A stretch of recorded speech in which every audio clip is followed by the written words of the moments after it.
Here in the North Winnipeg neighborhood of West Kildonan, you will find one of the richest deposits of history in Western Canada.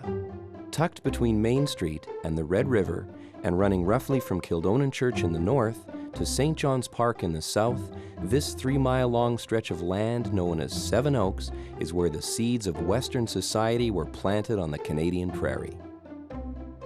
These narrow plots were the first farms in the West, and it was on these fields that the battle was fought between the old order of the fur trade and the new age of agriculture and commerce, where the religious, educational, and civic traditions of the British sunk their roots before spreading west, and where the political destiny of the Canadian West was decided. Perhaps the most amazing thing about Seven Oaks is that so much happened in such a small area. Much of the evidence is still here, and anyone with the inclination to go for a walk can see and touch the remnants of a momentous period in Canadian history.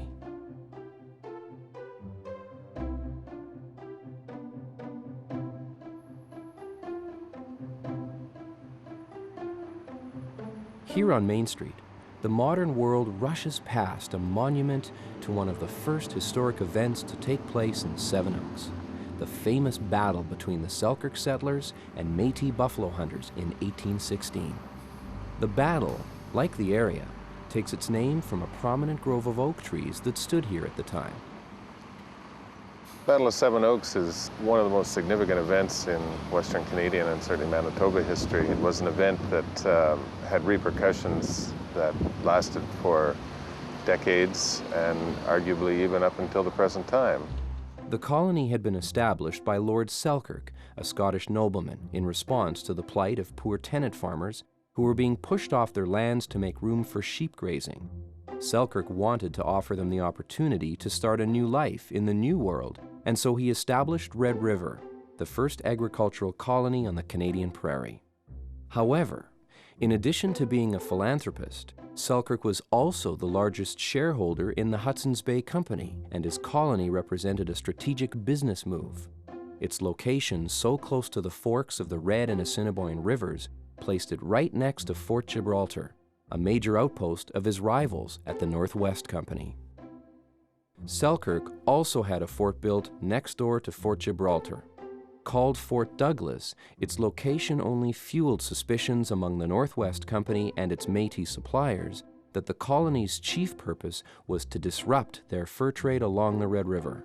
The situation was certain to lead to conflict, and the simmering rivalries for land and power came to a head on June 19, 1816.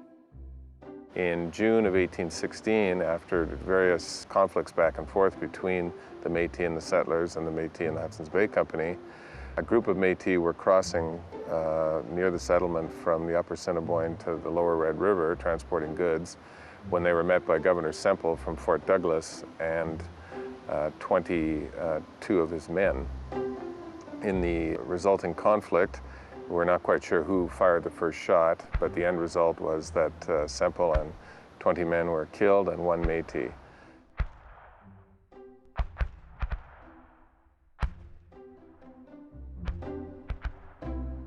The Selkirk settlers abandoned the colony and fled to Norway House, while the victorious alliance of the Northwest Company and Métis celebrated what looked like the early demise of Lord Selkirk's dream.